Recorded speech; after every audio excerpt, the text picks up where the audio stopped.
orang-orang alim mereka, haitsu amaru atba'ahum bitamassuki bit-Taurati, sekiranya memerintahkan mereka suatu kaum untuk mengikuti mereka dengan berpegang kepada kitab Taurat.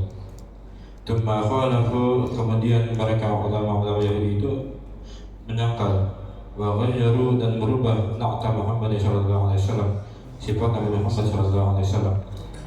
Wa tansawna anfusakum, dan kalian melupakan diri kalian, ay tatrukuna anfusakum, kalian membiarkan diri kalian, wala tattabi'unahu, kemudian kalian tidak mau mengikutinya. Wa antum tatluna al-kitab, walhal kalian itu baca kitab, taqra'una Taurata, membaca kitab Taurat, fiha, yang ada di dalamnya itu na'tuhu wa sifatuhu, terdapat sifat Nabi dan tabiat Nabi Muhammad sallallahu alaihi wasallam. Afala ta'qilun. Alhamdulillah, wassalatu wassalamu ala Rasulillah wa ala alihi wa sahbihi wa man walah. Allahumma aghnina bil ilmi wa zayyinna bil hilmi wa akrimna bit taqwa wa jammilna bil afiyah. Allahumma ya hadiyal mudillin wa ya rahimal mudhibin wa ya mukil atharatil athilin, irham abdaka dal khataril azim birahmatika ya arhamar rahimin. Atamuruna an-nasa bil birri wa tansawna anfusakum wa antum tatluna al-kitab. Ayat 44 dari surat Al-Baqarah. Atamuruna an-nasa bil birri, teguran dari Allah terhadap ulama-ulama dari kalangan orang Yahudi. Apa tegurannya? Mereka itu suka memerintah orang lain supaya berbuat baik, akan tetapi wa tansawna anfusahum, mereka melalaikan dirinya, artinya tidak mau mengamalkan kebaikan yang dia perintahkan. Wa antum tatluna al-kitab, sedangkan mereka itu orang yang sudah membaca kitab Taurat. Kitab apa? Taurat. Ya. Jadi ayat ini turun, ini kandungan mana ya? Kandungan mananya, mereka kesukaannya perintah kebaikan, tapi mereka tidak mau melakukan. Ya. Sedangkan mereka itu tahu isi kitab Taurat. Tahu?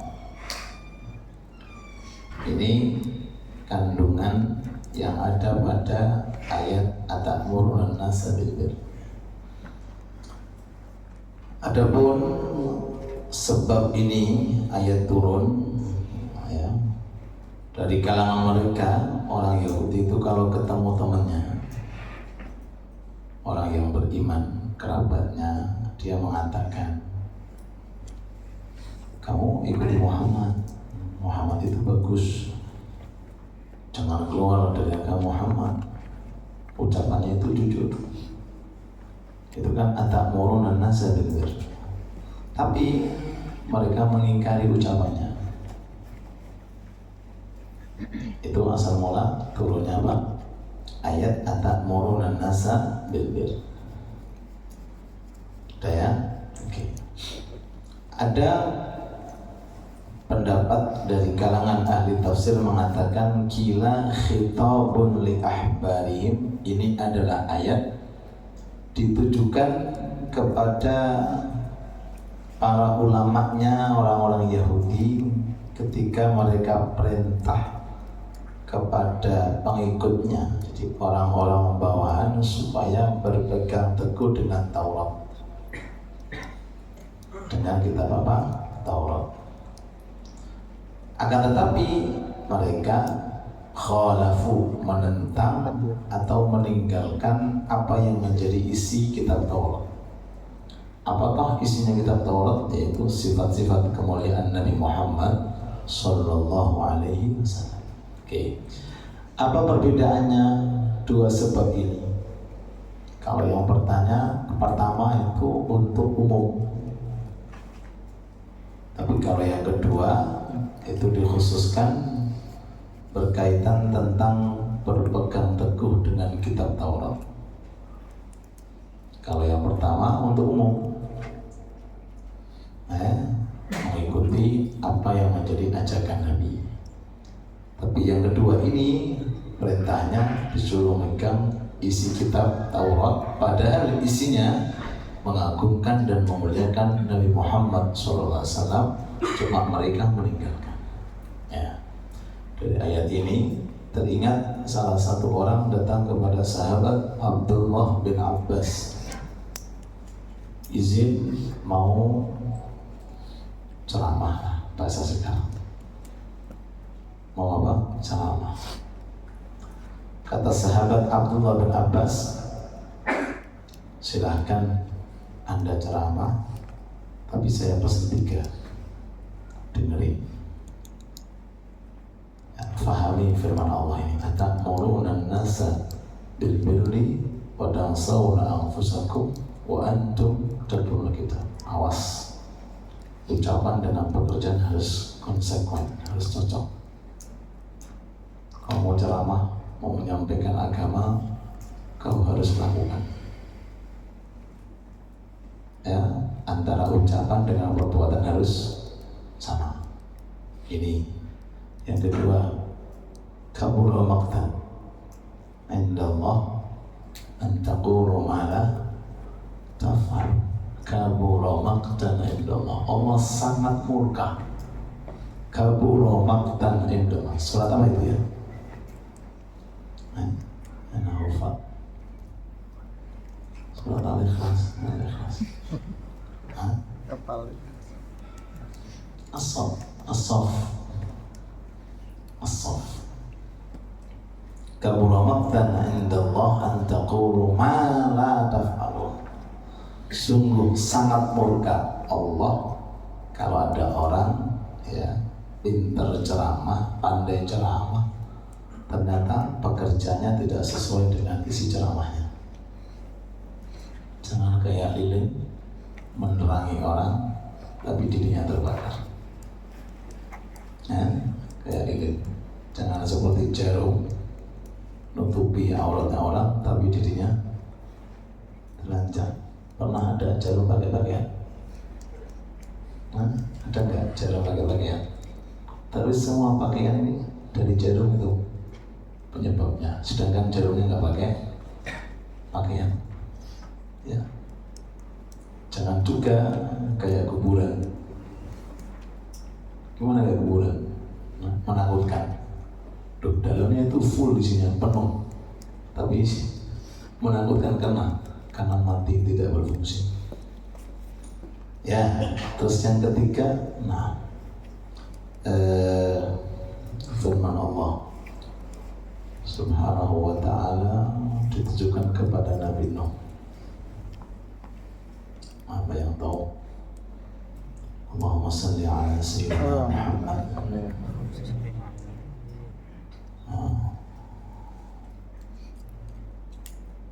Sallu ala Nabi Muhammad.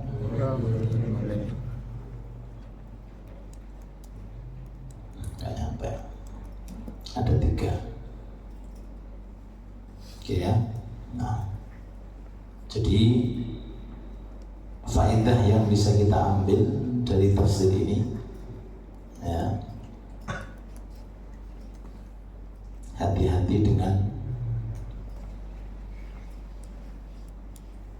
tipu daya syaitan.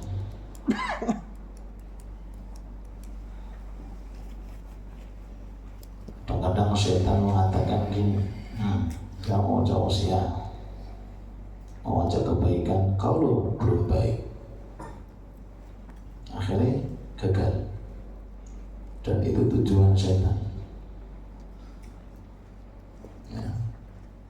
Terus bagaimana menyikapi? Tetap berusaha untuk mengajak orang dan berusaha untuk mengamalkan sekuat tenaga. Jangan sampai nanti budaya setan. Kamu ngajarin ilmu, kau belum baik. Kau mau ngajak orang, kau belum baik. Kadang-kadang dikenai ini, kena kata murunan masa. Akhirnya dia tidak mau ngajak, tidak mau ceramah. Kenapa? Karena dia terkena bisikan ini. Dan tujuan setan supaya kamu nggak ceramah. Akhirnya banyak orang yang bodoh. Banyak orang yang nggak tahu agama karena ustadznya kurang sadar. Kenapa nggak buka pondok? Takut nanti banyak dosanya, banyak apa? Hisabnya. Akhirnya semuanya orang-orang pada nggak punya tahu ilmu karena bisikan setan. Jadi tetap berusaha untuk melakukan apa? Kebaikan dan menuntut diri kita untuk sekuat tenaga. Fa'mal walau bila wasyrikaz zakati takhruj binuril ilmi min. Kerjakan walaupun cuma amal walau bi usyri, walaupun cuma 10% dari ilmu kamu, takhruj binuril ilmi min dhulumati. Kamu akan mendapatkan cahaya di dalam diri kamu jika mengamalkan ilmu. Nah, la ilaha illallah. Ya. Nah. Dahulu kala ada Al-Imam Hasan Basri didatangi oleh beberapa budak. Kalau nggak salah Imam Hasan Basri, budak ini jengkel sama majikannya. Kenapa? Majikannya pilot, nggak mau memerdekakan dia. Akhirnya minta bantuan sama Imam Hasan. Tolong Imam Hasan, kalau khutbah kamu terangin tentang fadilah memerdekakan budak. Oh iya, siap. Nah, Jumat pertama ditunggu, isi khutbahnya beda, nggak seperti yang diarahkan budak. Khutbah kedua, ketiga, masih kenapa? Kapan materi tentang memerdekakan budak? Setelah beberapa bulan baru Imam Hasan menyampaikan tentang materi memerdekakan budak. Setelah beliau khutbah, semua budak dimerdekakan sama majikannya karena tersentuh dengan ucapannya. Setelah merdeka datang lagi, wahai Imam Hasan, kau terlambat. Kenapa baru sekarang kau ceramah tentang memerdekakan budak? Kenapa nggak dulu? Kata beliau, saya. Aku mengamalkan dulu baru ceramah. Jadi aku cari uang, setelah aku dapat, aku merdekakan budak, baru aku kemudian ceramah.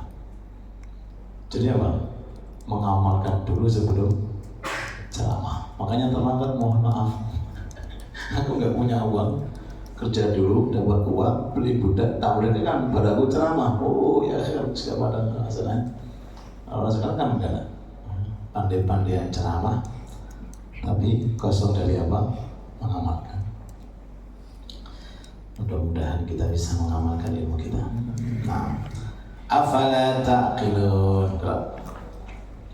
Afala ta'qilun. Apakah kalian tidak memikirkan annahu haqqun fatattabi'una, bahwasanya Nabi itu sungguh benar lalu kalian mengikutinya. Wal aqlu ma'khudun min iqalid dabbati. Lafaz kalimat akal itu diambil dari kata-kata iqalid dabbah, yakni belenggu kakinya hewan.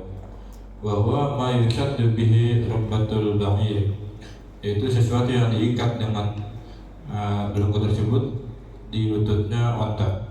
Fayamna'uhu 'anil syurudi, maka belenggu tersebut mencegahnya daripada lari. Fakadzalikal aql, maka begitu juga akal. Yamna'u sahibahu minal kufri wal juhudi, mencegah pemiliknya daripada kekufuran dan mengingkar. Wallahu a'lam bishawab. Afala ta'qilun, orang-orang Yahudi, gimana akal kalian?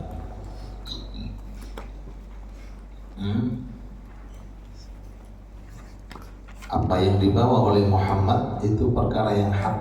Kenapa kalian tidak mau mengikuti? Afala ta'qilun. Sama. Ya.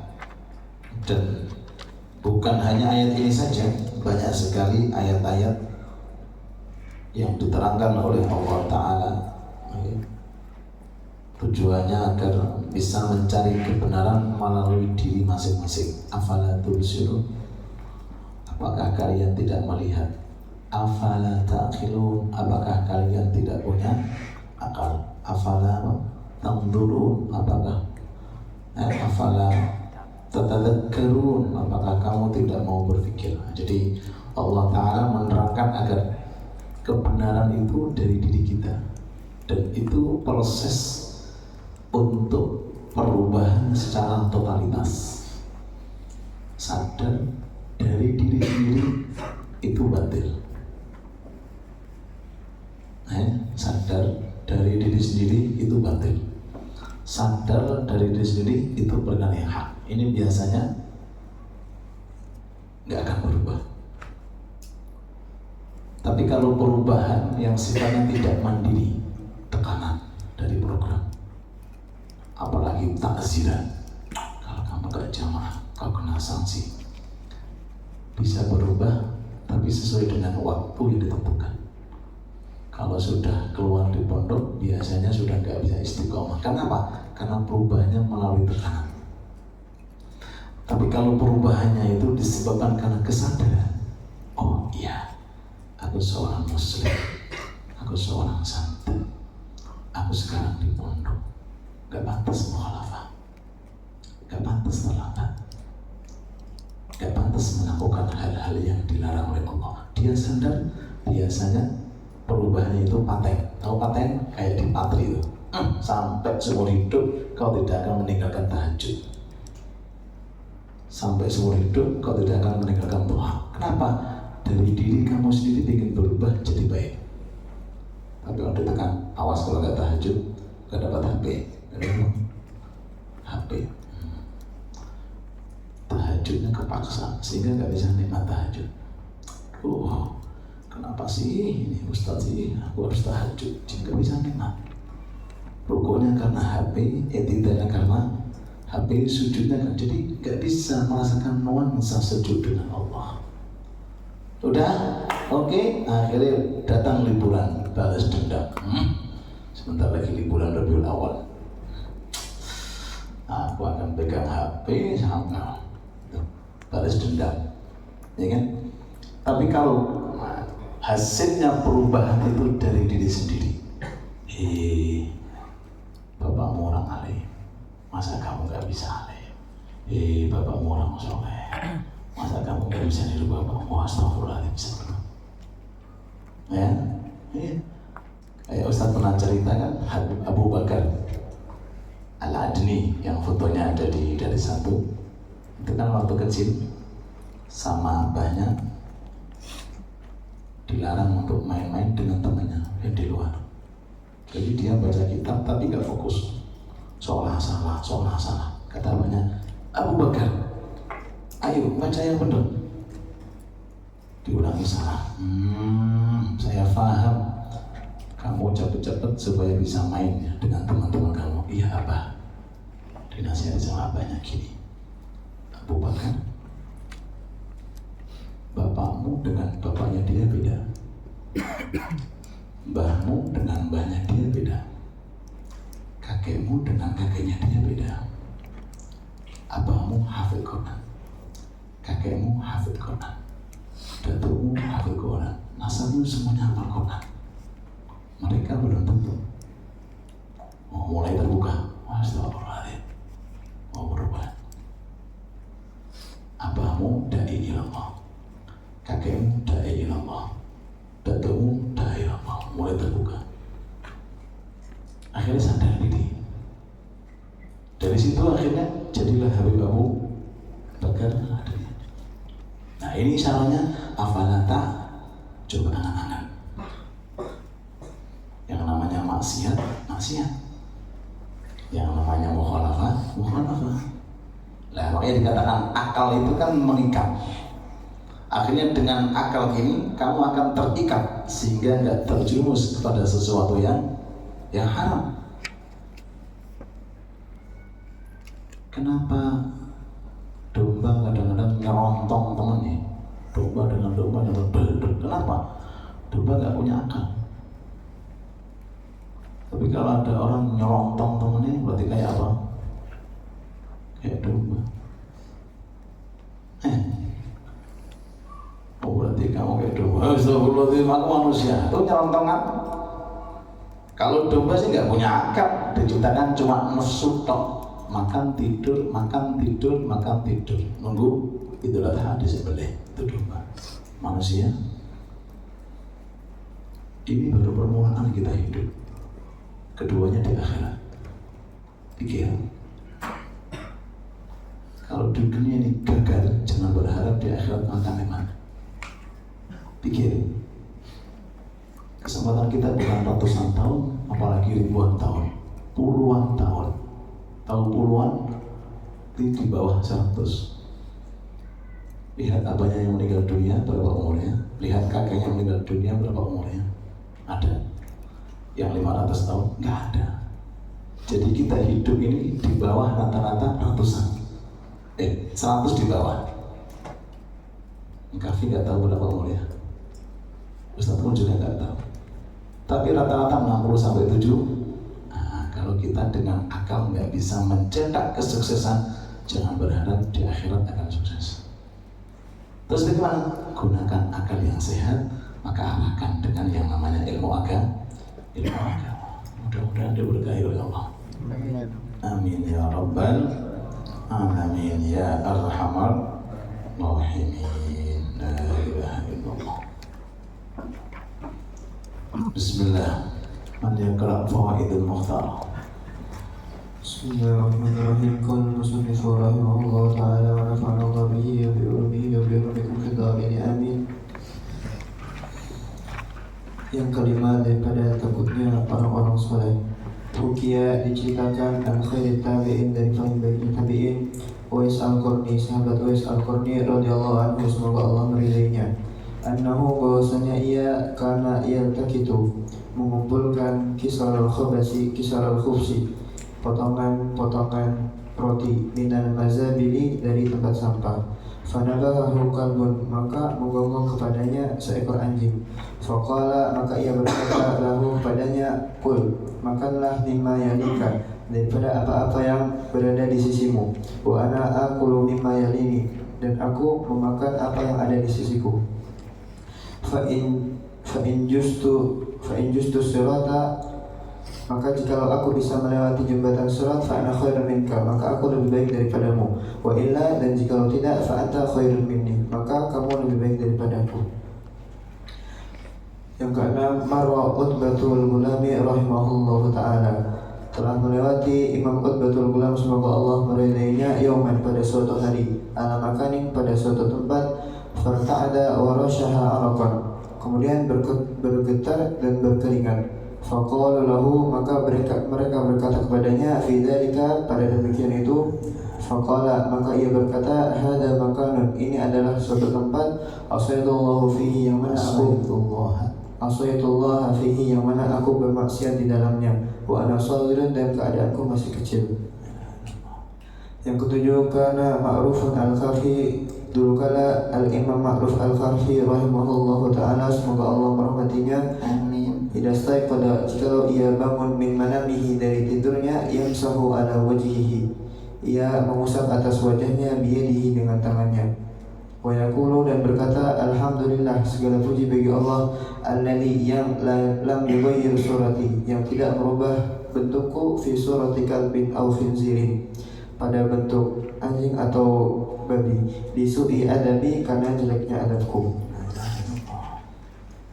Yang kedelapan, karena as-sariyu as-saqati, dulu kala al-imam as-sari as-saqati yang dulu melihat ila anafihi, ke hidungnya, fil yaumi kada wa kada, pada suatu hari, maratan, sekali.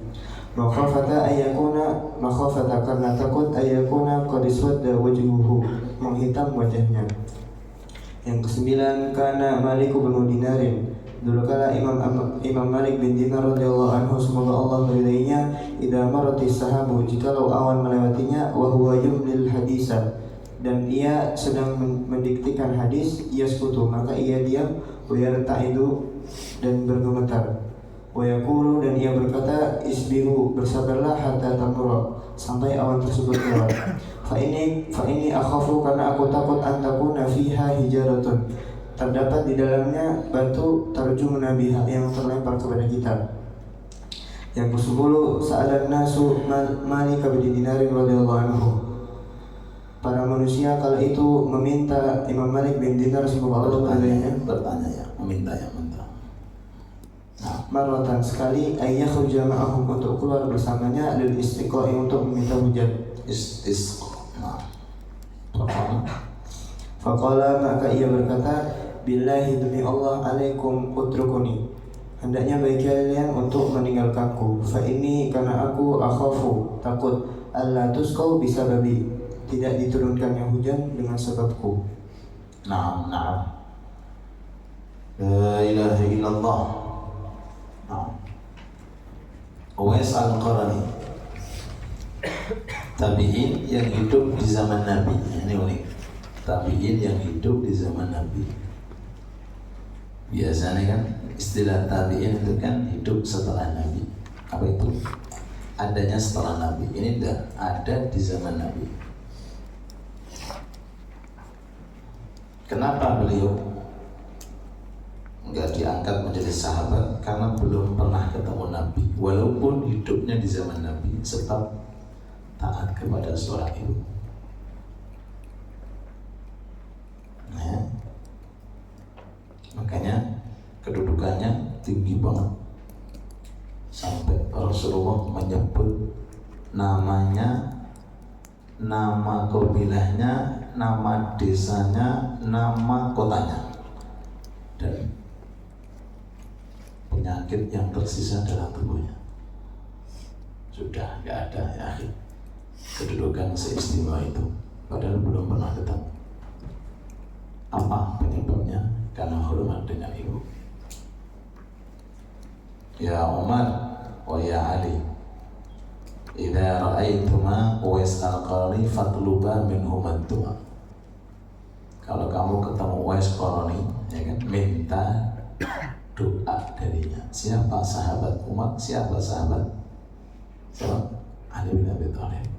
Sahabat disuruh minta doa kepada tabi'in. Kedudukannya sahabat dengan tabi'in otomatis lebih utama siapa? Sahabat. Tapi kenapa Rasul? Karena ingin menunjukkan kelebihan keutamaan bagi anak yang berbakti kepada ibu. Ulama mengatakan, ya, kalau pengen jadi Uwais, gampang. Yang masih punya ibu, hormati ibu seperti Uwais menghormati ibunya.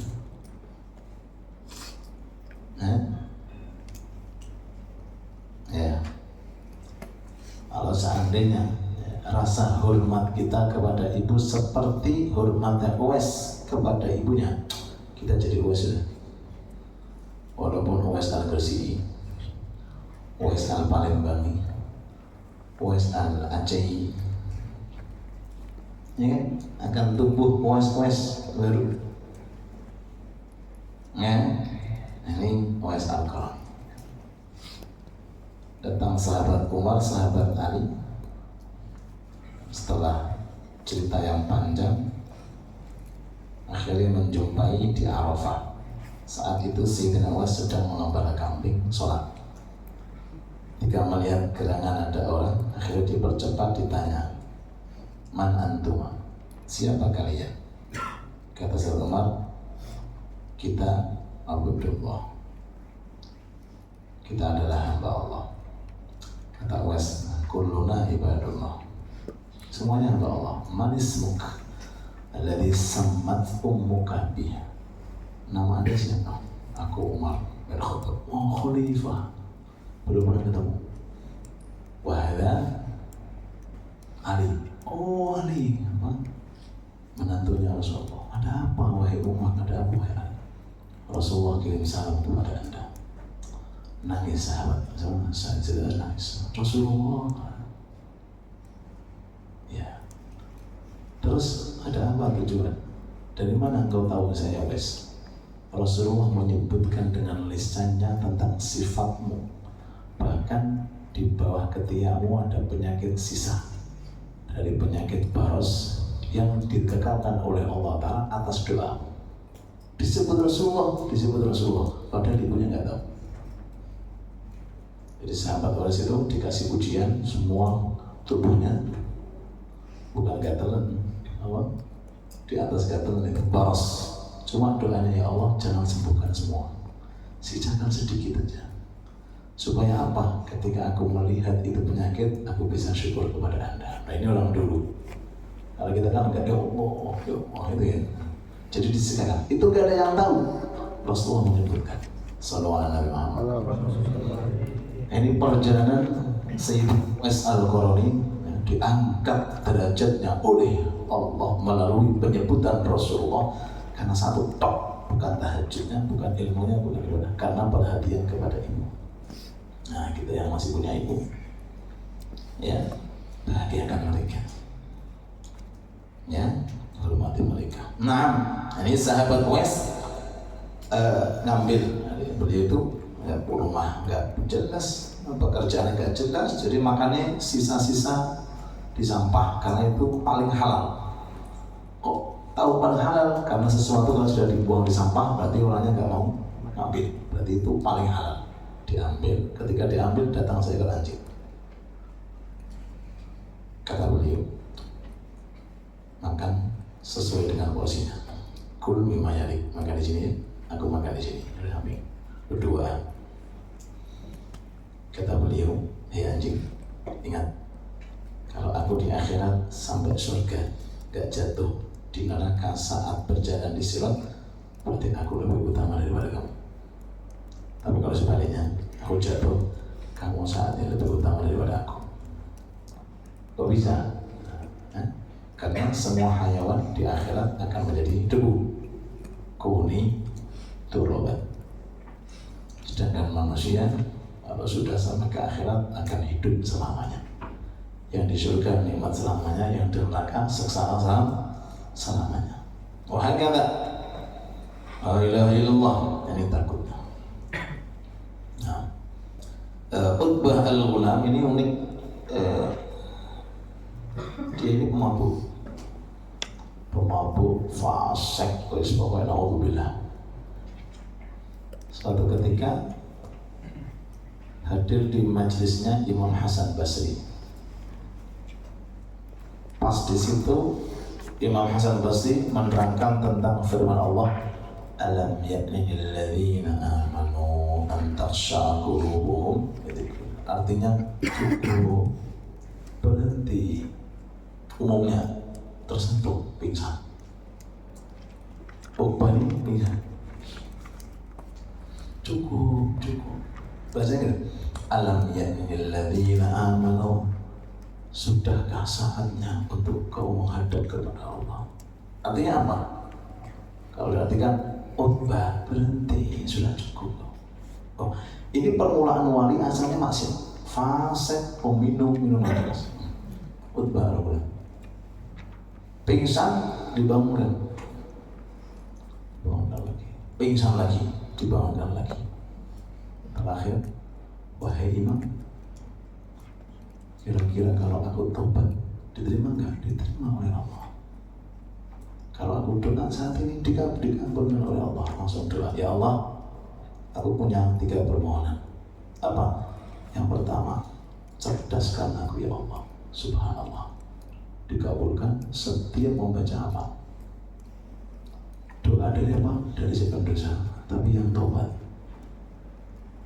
At-taibu minadz dzambi kaman la dzamba. Orang yang tobat dari kemaksiatan, kalau diterima seakan-akan gak dosa, gak punya dosa. Ada orang mabuk, terus langsung spontanitas gak mau mengulangi, itu sudah gak dicatat itu. Dosa mabuknya sudah gak ada. Kaman la dzamba, seperti hanya tidak melakukan dosa. Doa pertama, ya Allah, tolong ya Allah, berikan aku kekuatan akal untuk menghafal semua ilmu. Pertama. Terus yang kedua, siapkan aku tiap hari ya Allah roti dan kuah. Roti dan kuah. Terus yang ketiga itu lupa. Allahumma sholli ala Muhammad. Ya Allah. Walhasil setelah beberapa lama belajar pandai, uniknya ya, setiap hari dibuka pintu depan rumahnya pasti ada roti dan kuah sampai beliau meninggal dunia. Subhanallah. Doa dari mana? Dari si pendosa. Bagaimana kalau doa bagi orang yang bertakwa kepada Allah? Tapi pendosa yang sudah bertobat. Nah, di antara kelebihan beliau ini, kalau dia berjalan-jalan, lalu kemudian pas tempat itu pernah dia bermaksiat, gemeter. Ditanya, wahai Imam ada apa? Di sini dulu aku bermaksiat. Masalah. Di sini dulu aku bermaksiat. Nah, orang sekarang kan, nah sudah gak tahu urusannya kan. Nah, ilaha. Semoga dosa kita diampuni oleh Allah. Mudah-mudahan kita digolongkan orang-orang yang bertaubat kepada Allah dan digolongkan orang-orang yang sukses. Amin ya rabbal alamin. Kalau Bismillahirrahmanirrahim. Qala Syekhul Allamah Habib Umar bin Hafizahullah Ta'ala nafa'ana Allah bihi wa bi'ulumihi wa bi'ulumikum fid dharain amin. Ila qala Mashhad man barak. Fashhad man barak. Naam. Halaman 48. Dan saksikanlah siapa yang menciptakanmu. Ishhad man khalaqaka. Saksikanlah yang menciptakanmu. Wa ansha'aka, dan yang menciptakanmu. Wa aujadaka, dan yang mengadakanmu. Minal adami, dari ketidakadaan. Wa khalaqa kulla hadhil kainati min haulika, dan menciptakan segala sesuatu. Dan Allah menciptakan segala sesuatu yang ada min haulika, dari sekitarmu. Wa kun mustahdiran 'azamatahu, dan jadilah orang yang terus mengingat keagungannya. Wa anna tadbirahu, dan sesungguhnya rencananya ahsanu min tadbirika, lebih bagus daripada rencana. Wala taghfal anhu, dan janganlah kau lalai darinya. Wala tanhajib anhu, dan janganlah kau merasa terhijab darinya. Wala tasdur nafsaka anhu, dan janganlah kau sembunyikan dirimu darinya. Amma huwa fala yastati'u syai'un, maka adapun dia Allah tidak akan mampu segala sesuatu an yasturahu, untuk tersembunyi, untuk menutupinya. Wala an yahjubahu, dan juga tidak bisa menghijabinya Allah. Naam. Washhad man barak. Ini qasidanya Imam Abdullah Haddad. La yakun hammu ma quddir yakun. Washhad man barak. Dianjurkan untuk selalu terus menyaksikan, ya, menghadirkan keberadaan Allah di setiap tempat. Namanya maqam apa? Musyahadah. Di dalam hadis Jibril apa? Mal ihsan an ta'budallah ka'annaka tarah. Itu beribadah kepada Allah seakan-akan kamu melihat Allah. Itu maqam musyahadah. Terusnya apa? Fa illam takun tarah fa innahu. Kalau kamu belum sampai pada makom musyahadah, turun di bawahnya makom muraqabah, merasa diawasi Allah. Udah, itu keadaan kita, melihat Allah dengan pandangan batin, atau kalau enggak dilihat oleh Allah. Itu maknanya washhad man barak.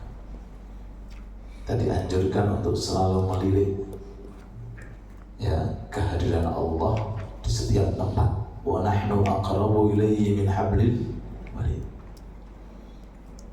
Ya, tamam. Berarti kalau sudah punya perasaan semacam itu, berarti kita ini alat, ya, seperti robot, remote-nya dipegang Allah. Udah, kehendak Allah. Kamu dimanakin, diem aja kok. Kayak si mayat di depan motif. Kata mayat mau dimandiin, kemudian kakinya gerak, kakinya gerak, tangannya gerak. Wah, ini pura-pura mati ini kata motif ini. Ditinggalkan, motifnya takut. Tapi kalau si mayat ya insya Allah motif ini akan memandikan dengan mudah selesai. Ini ada mayat usrek, tahu usrek kau? Dimandiin, nah, kita di hadapan Allah kayak mayat, diam. Diam. Nanti Allah Ta'ala yang akan mengatur. Itu maknanya. Tamam. Wah, kata hadis qudsi mengatakan gini. Pernah disampaikan sebagian teman tausiah itu, khalaqtuka lil ibadah fala ta'ab wa dhamintu rizqaka fala ta'ab. Aku ciptakan kamu fokus untuk ibadah, jangan main-main. Rezeki gak usah kau cari, diam. Aku akan datangkan, kamu gak perlu capek-capek. Allah Akbar. Terus bagaimana caranya rezeki datang? Ibadahmu diperhatikan. Itu syaratnya. Khalaqtuka lil ibadah fala ta'ab. Aku ciptakan kamu untuk ibadah, tapi ibadah jangan main-main. Syaratnya itu.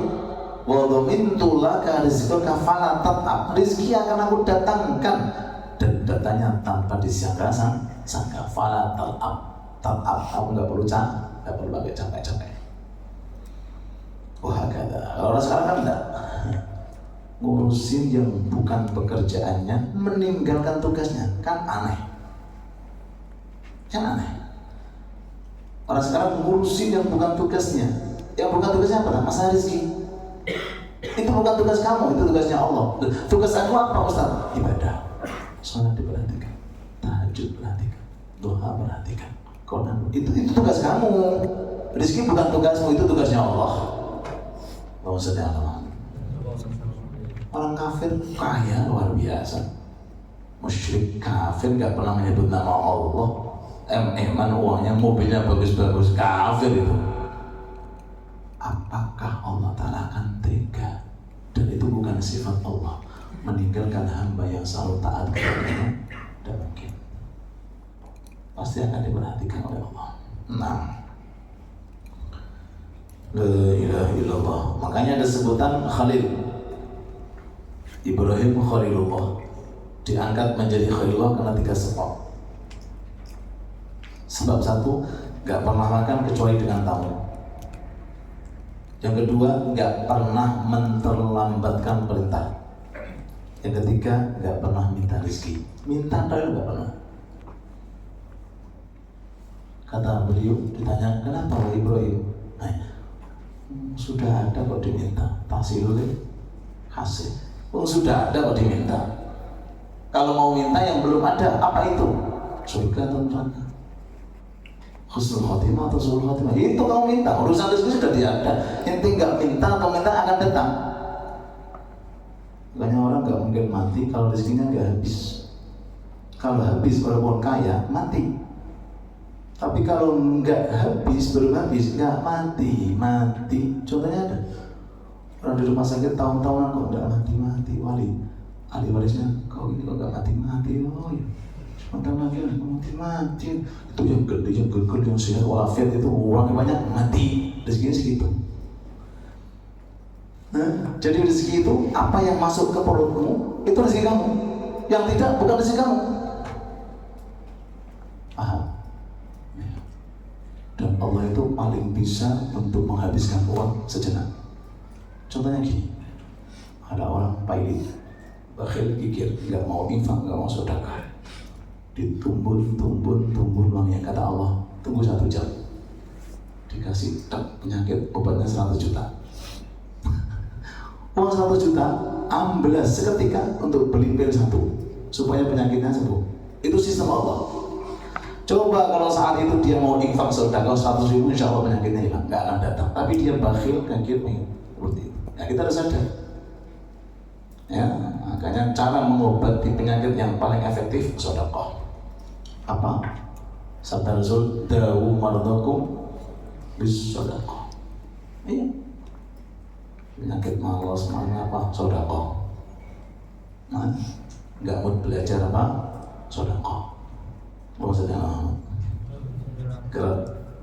Wahal ma'a haula'il mukallafina min hijabin, dan tidaklah bagi mereka orang-orang yang mukallaf daripada penghalang illa anfusahum, kecuali diri mereka sendiri.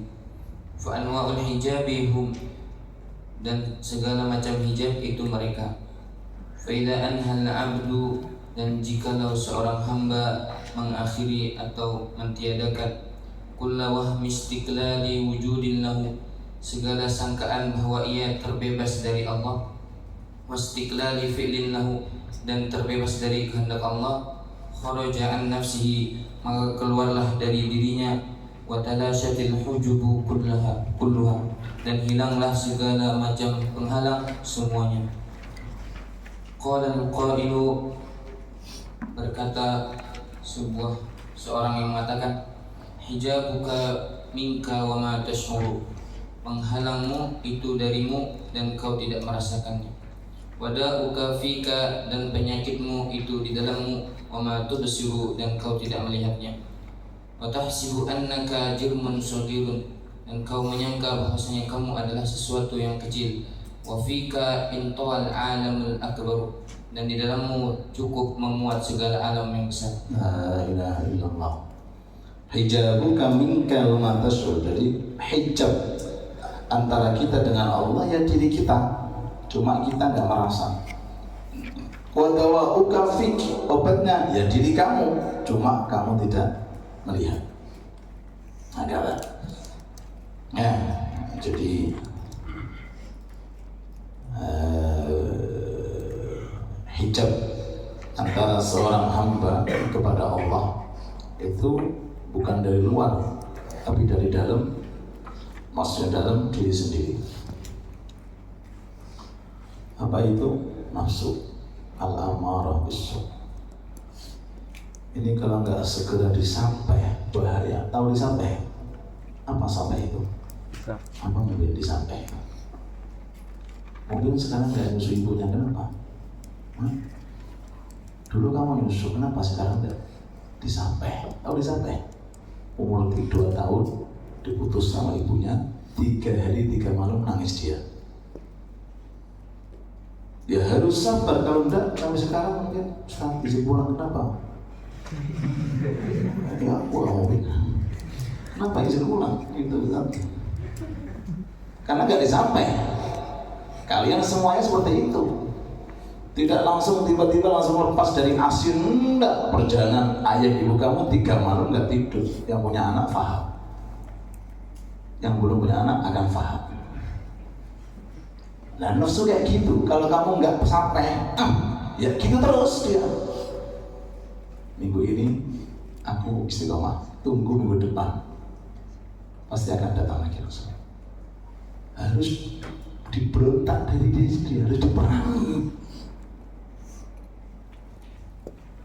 Siapa yang memerangi? Orang lain. Kalau orang lain berarti dibunuh, dan mati sudah. Enggak, diri kita sendiri. Terus nafsu ini dia tidak kelihatan, tapi selalu nempel dan tidak mungkin mati sebelum orang yang mati. Makanya perubahannya dari amarah menjadi apa? Lawamah, lawamah menjadi mutmainnah, mutmainnah menjadi radiyah, mardiyah, seterusnya. Kalau sudah mutmainnah, nggak roha susah. Antum nggak roha senang sudah?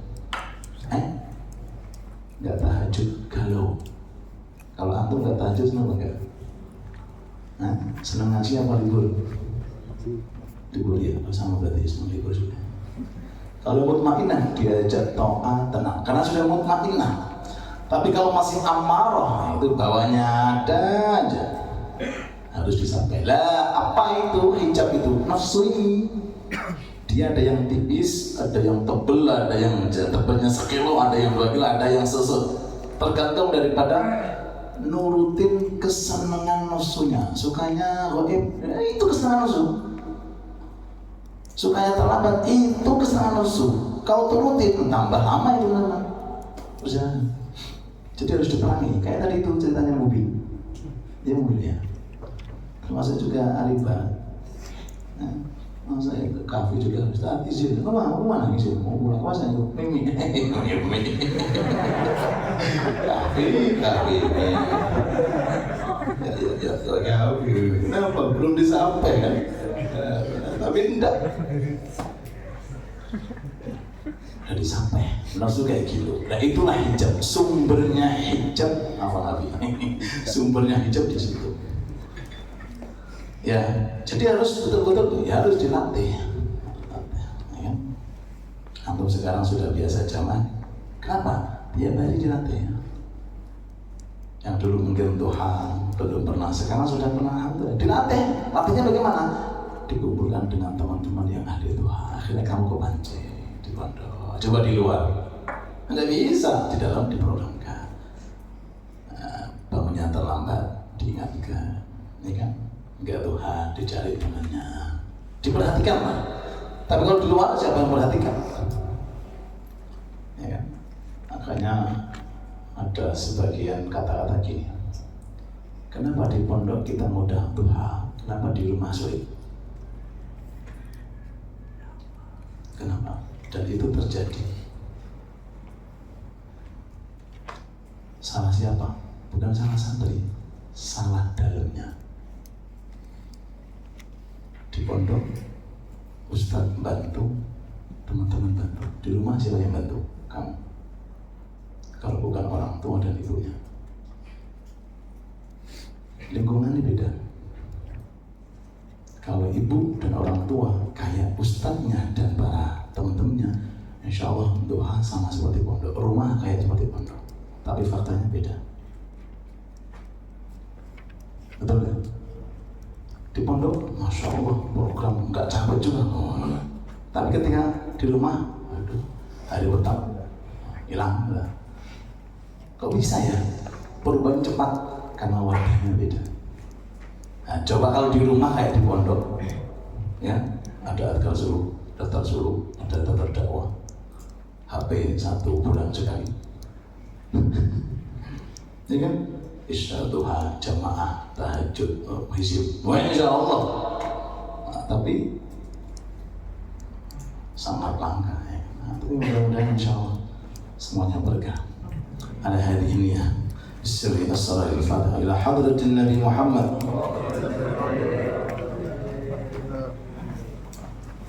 Ya Rabbana a'tarafna bi annana a'tarafna